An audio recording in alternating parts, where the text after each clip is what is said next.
Edmonton, not one of us ever returned home to our home community.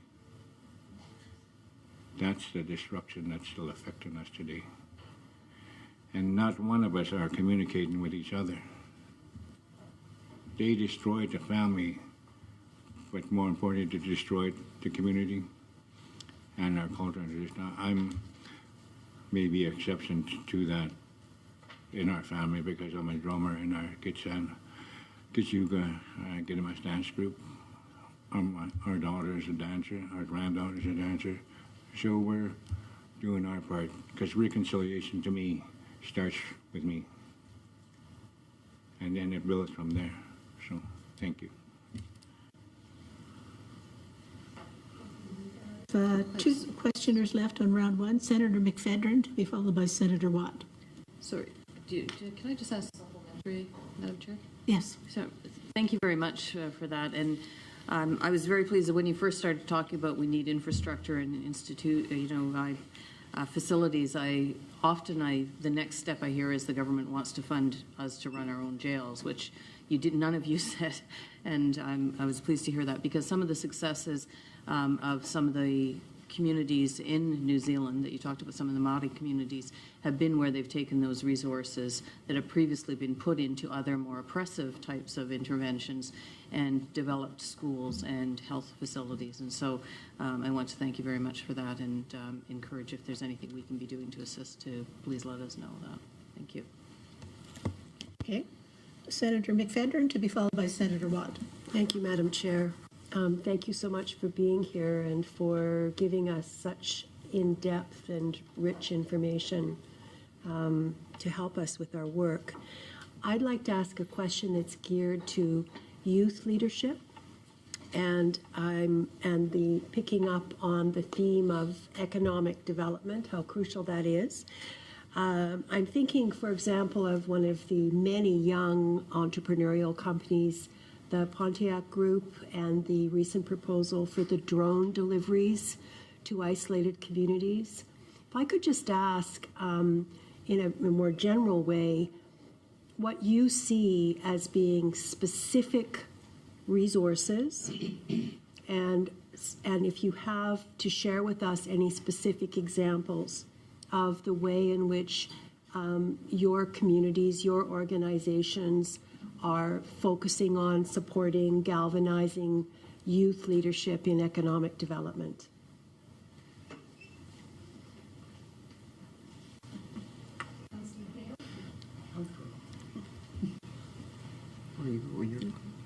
Go ahead.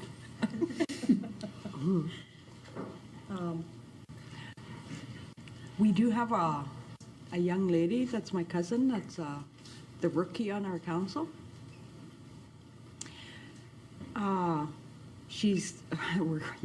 We've got her going on warp speed, really, in terms of all the work that's going on. A little bit of context: where I come from, we haven't signed a treaty, so we were in the negotiating a treaty until 2007, and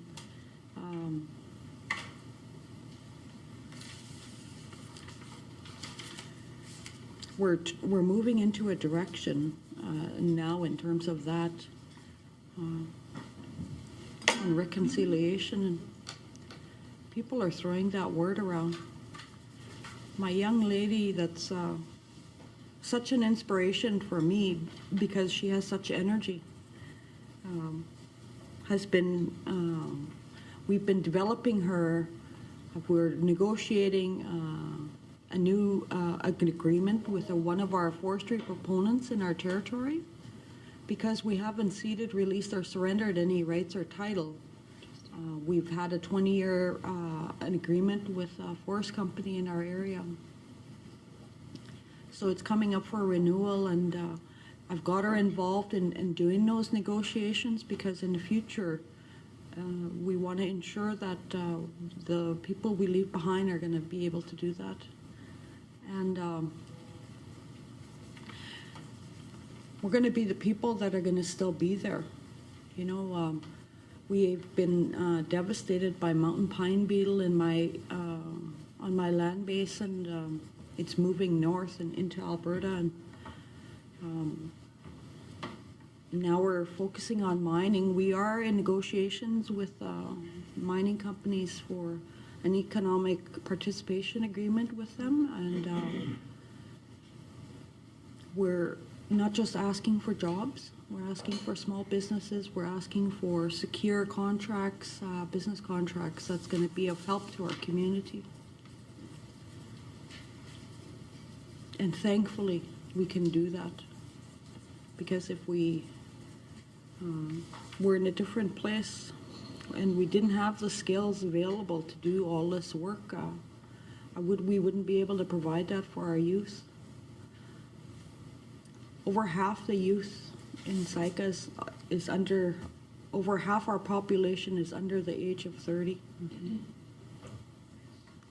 And basically, it's my job to just create space for their future, create that space that's required. So we're changing the way we think, and we're making the opportunities available for the people. It's up to them to take advantage of it. We're in a complex community in terms of we also have a fentanyl crisis going on. 4 out of 5 of us have taken an naloxone training because we've had 12 close calls in SICAs. Fortunately, we haven't lost anybody. And we're trying to save our youth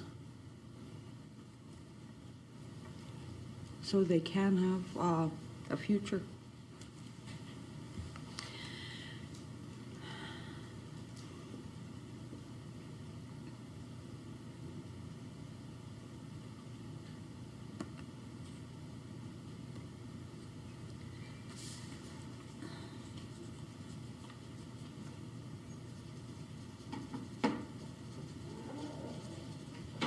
When we talk reconciliation, it's like rebuilding a family.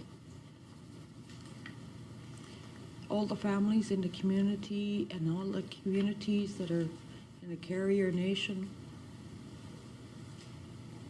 and then all the people in British Columbia, and then moving on to the country.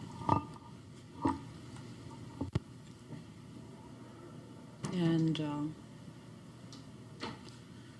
in terms of governance, that's our job, is to start to create that new world and shift the paradigm. And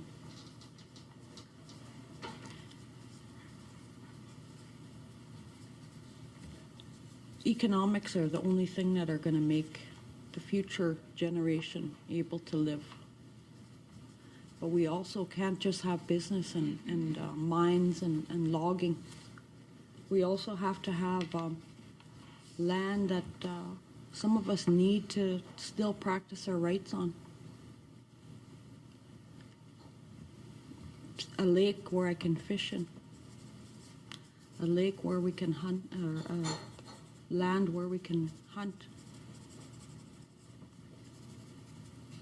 Because under the Chilcotin case, we're not allowed to be, hindering our future generations' rights either when we make these decisions. And I don't know if I've answered your question helpfully. I'm just giving you a real perspective from my community of, you ask a good question. Thank you for listening.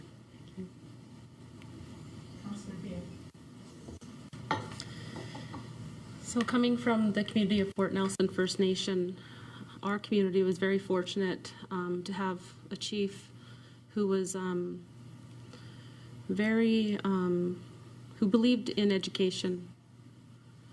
And so in 1980, he was a part of the School District 81 for the local town of Fort Nelson. And he brought an elementary school to the nation, which was a modular unit, and that's how we started. Today, I'm proud to say that we have a school named Challow School, which is recognized by Canada as one of the top schools in this country for First Nations. I think that education is the key to our future and to ensure that our people can function in this society. Not only do we want those that have gotten into trouble or left because they couldn't heal in their own communities to come home, we want those that are going to university, post-secondary, and taking trades to also come home and to have something to come home that they can be proud of. Last week, we were very fortunate to honor our elders and have a luncheon with our community. We have 65 elders in our community. And with that comes a lot of guidance and expectation. When I see youth stepping up to the plate, standing up and using their voice, it makes me so proud. And when you're going through a general election and you see younger people putting their name forth, knows that you're making a difference. It's amazing.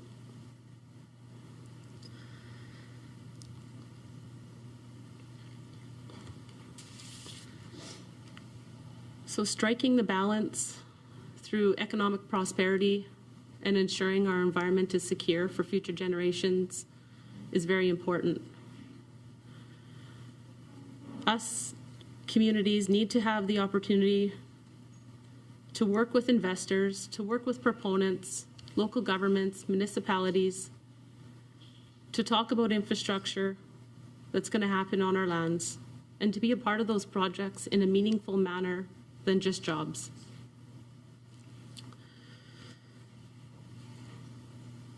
One of the things that we have done as a community is made no-go zones, because there's nobody better to tell people where things should be built and where things should not be built. There's spiritual sites, there's gathering places, there's calving grounds. There's a lot of things to take in consideration when you're building a major project.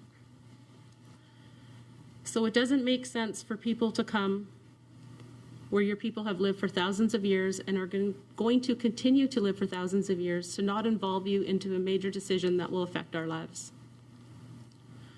We welcome economic opportunities as long as it's done right and meets the needs of our people. We cannot dry up our lakes.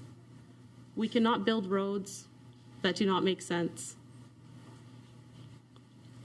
And this is why it's so important that we're involved. The best place for our people to come home to when they need to heal is to meet with our elders and to heal on the land. And if we don't have places to go, then we don't have anything. And our elders have always told us, if you take care of the land will take care of you. So not only are environmental assessments and those processes important when you go to decide on a project, but listening to the elders and the traditional knowledge that can't be proven by science means so much. It's amazing to be on the land and to talk to elders that gather their medicines and harvest, to hear what they have to say about the seasonal changes. For an example, this year we have lots of snow, tons. And winter is a little early and a little bit more colder. But I guess if you look on the bright side, we're going to have a white Christmas. And we get to go on the land and use the snowmobiles. But they tell you things like, well, we know that this is coming in the fall time. They're telling you this, that you're going to have this kind of winter. And you think to yourself, how do you know this stuff? But they're so connected to the land and to what is happening around them in their environment that they take note of that little bee going back to its nest up way high in the tree and not underneath the burrow of a log. And those things bring so much value and so much understanding of how life is connected. And that is why it is so important that First Nation people across this country have input and are a part of these projects, so we can decide and work with them on where things are going to go. When it comes to youth, I welcome any youth that would like to join me, not only in leadership, but just on daily life. There's a lot to be done, and there's a lot to learn, and I'm still learning. But one thing I would like to see change, not just from my community, is to see youth sitting beside you too. I would like to see, when I go to leadership meetings, is to see you guys bringing a youth too. Because we all know those youth that have potential, and we know the ones that are driven from the heart. So that's something I'd like to see change in all institutions, in all organizations in government. So, Masi. Thank you. I would just like to say that we have been inviting youth to the Senate committee for the past, about 4 or 5 years? And certainly it is our intention to include youth as a key component as we go forth on phase 2, for your information. Thank you so much. We only have about 10 minutes left. We have one questioner left on first round, Senator Watt, and 2 questioners on second round.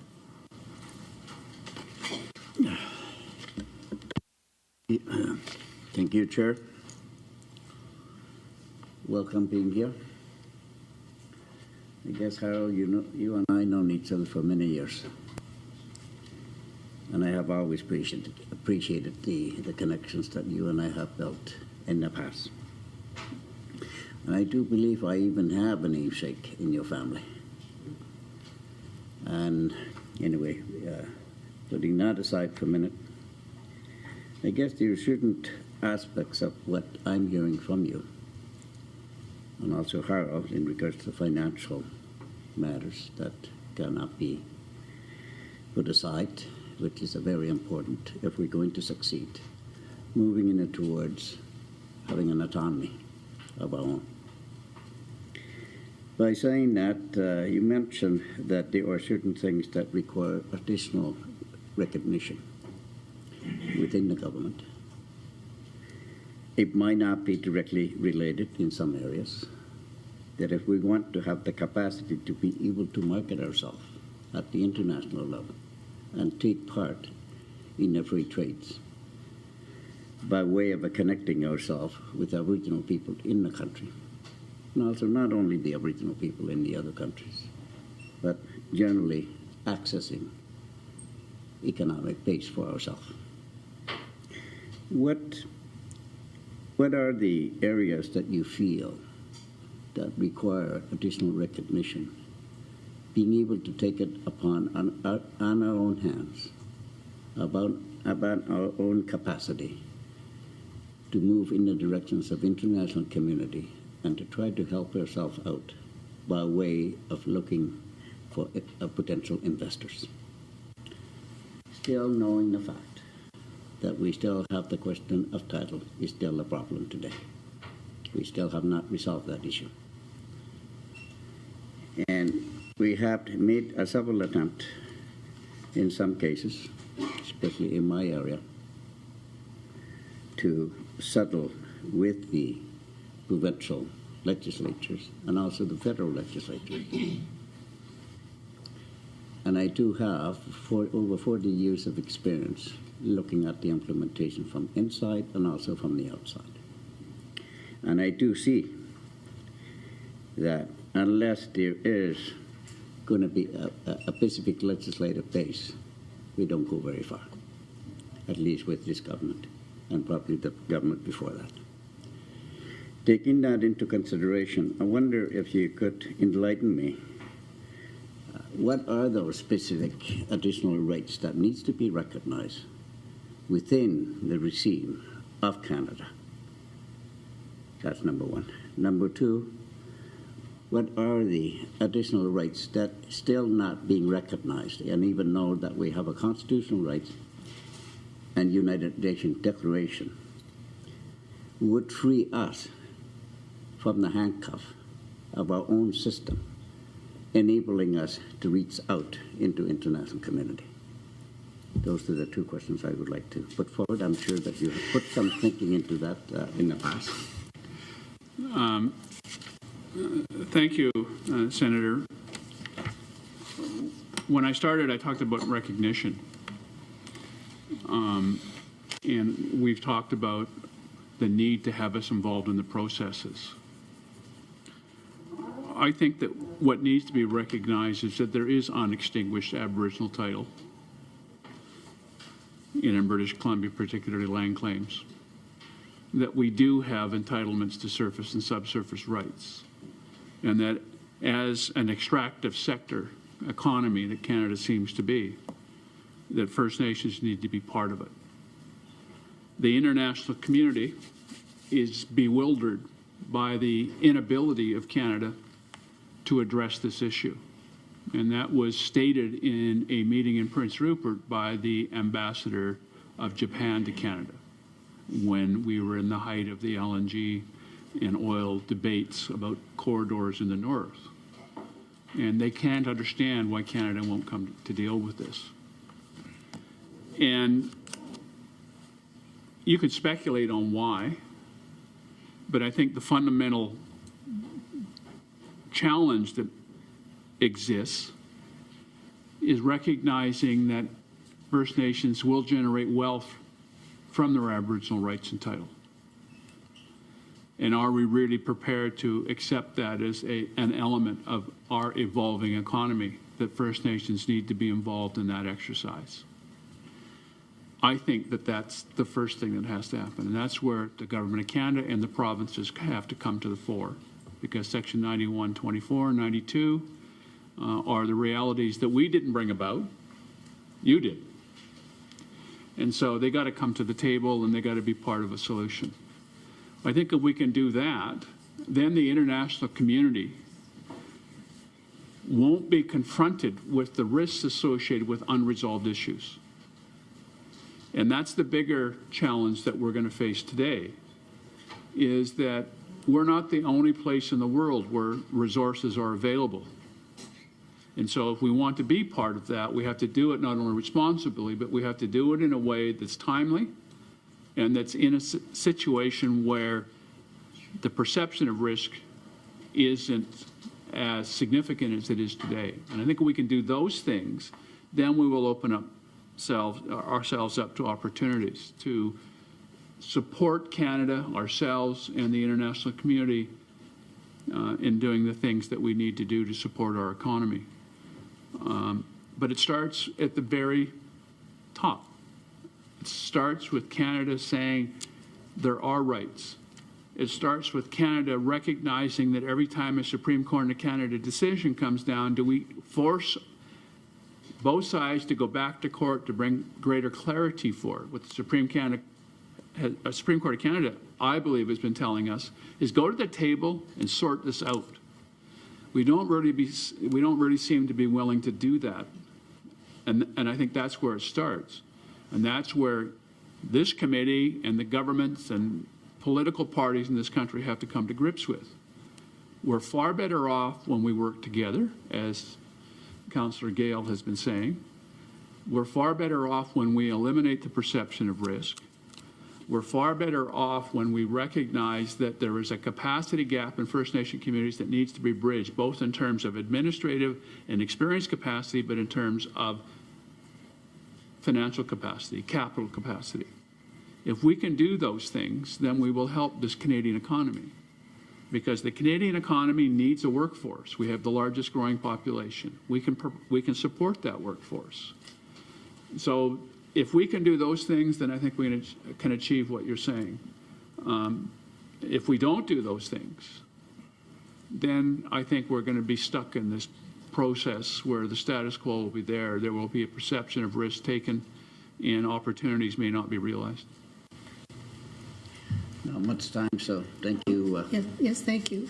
We have a couple of minutes left if there's pressing questions for a second round. Senator Tanis. One very fast one for Mr. Calla. You've mentioned the institutions that need to be developed. And Mr. Calla, I know you to have an active mind. Could you supply us with a list of what institutions you think need to be developed? And would you happen to have a nice chart that you could supply us with? Have you ever kind of penciled something out to say, this is how maybe this would all work? And would you be willing to share that with us for our research? It's funny you would ask, because we are in the process of actually doing that. Yeah. We definitely know we need an infrastructure institution. We know that we need institutions that can correspond to some of the institutions that are involved in major resource development. Okay. We know that we need institutions that provide capacity to First Nations to engage with government. We need a bureaucracy. That's the reality. Now, I'm not smart enough to understand what all of that should mean, but we have a bunch of people who can help us do that. And that's the challenge that this government and Minister Wilson-Raybould has put to us. Tell us what you think you need. And be careful what you ask for. So now we're in a position where we're starting to look at those, many of us are starting to look at those things. So I don't have something I can table with you today, but I do have something that we can table with you by the end of March. Thank you. Senator Rain, did you have a quick final question? Short? No, most of my questions have been answered, but I have gone to the Coalition's website, which is excellent in giving us further detail on the governance and the structure and how the nations are coming together, and it's very, very informative. So I think all of us should be studying that as we go along. So thank you for the work you're doing. Thank you. I'd like to thank, on behalf of the committee, our panel today, Mr. Dilo Edwards from the Coalition, Chief Thomas, Councillor Gale, Mr. Calla, and Chief Blackwater. You gave us really, I think, an outstanding testimony this morning. And the only thing I would like to say is I think one of the other things that came up that wasn't maybe so explicit is that Canada and Canadians really also need to recognize not just the rights of First Nations, but also the devastation of First Nation communities by the Indian Residential School, by the Indian Act, and I would also add by the murder and disappearance of many of our Indigenous women. And therefore, there are significant gaps, and we all want to move together forward from that. And today you've knit together all the pieces where it's about reconstructing healthy families, our children, our women, living on the land and everything that goes with that to create healthy communities that benefit not just the community, but the surrounding municipalities. So I thank you very much for that. And with that, we adjourn the meeting.